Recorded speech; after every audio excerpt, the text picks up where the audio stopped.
Il faut comprendre que l'astrologie est essentiellement prévisionnelle. C'est-à-dire que tout le matériau de dispositif qui est véhiculé par la tradition astrologique ne fait sens que d'un point de vue cyclique. L'exemple le plus remarquable, c'est peut-être les modes, dont j'ai parlé récemment, cardinal fixe mutable, qui correspondent à une progression au sein de chaque saison et qui correspond en fait à l'évolution d'un passage, d'un curseur, d'un prometteur au travers de chaque saison, avec effectivement un point de départ, des prémices, un sommet et puis quelque chose qui se termine. De la même façon, les dispositifs des domiciles et des exaltations sont essentiellement prévisionnels et cycliques. Il s'agit de suivre pas à pas un curseur, un prometteur, qui va passer à travers les différents signes zodiacaux et qui chaque fois sera marqué par un climat particulier qui est caractérisé non pas par des noms de planètes, mais par des noms de dieux. Et là, il y a une erreur majeure. On croit que ce sont des planètes dont il s'agit, alors que ce sont des noms de dieux. On a déjà montré que chez Manilius, par exemple, il utilise dans sa théorie des domiciles des dieux qui ne sont pas associés à des planètes, qui montre bien que la question des dieux prime sur celle des planètes concernant le climat propre à chaque signe zodiacal. De manière générale, je dirais que le thème natal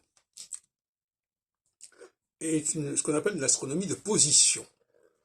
Ça ne demandait pas une grande connaissance, mais ça ne demandait même pas de connaître le cycle des planètes. Ça consistait simplement à décrire la position des planètes à un moment donné. Et à partir de là, quelque chose qui ne dépend pas d'une véritable science astronomique, à partir de là, on avait un document qui est une sorte de test de Rorschach qui pouvait servir à de l'astromancie. Mais par ailleurs, d'après moi, d'après mes calculs, il y avait un système cyclique qui était en place et qui était très simple. Pourquoi très simple? Parce que justement, il fallait qu'il soit compris par la population et il fallait aussi que ça n'exige pas des connaissances précises, trop précises, de la course des planètes. C'est pour ça que, à mon avis, le choix s'est porté sur des périodes de 7 ans qui étaient accessibles à tout le monde, que tout le monde pouvait calculer et sur lesquels on pouvait faire des extrapolations facilement. Alors, ces cycles de 7 ans correspondent à une division en 4 du cercle. En l'occurrence, le cercle, c'est Saturne et c'est 30 ans, c'est 28 ans. Et chacune de ces divisions correspond à 88 degrés, forcément. 4 fois 3, 4 fois 88 degrés donne 360. Et donc nous avons là des multiples de 90 degrés, c'est-à-dire 0 degré, 80 degrés, 180 degrés, 270 degrés, et puis voilà. C'est tout ce qu'il fallait connaître en astrologie prévisionnelle.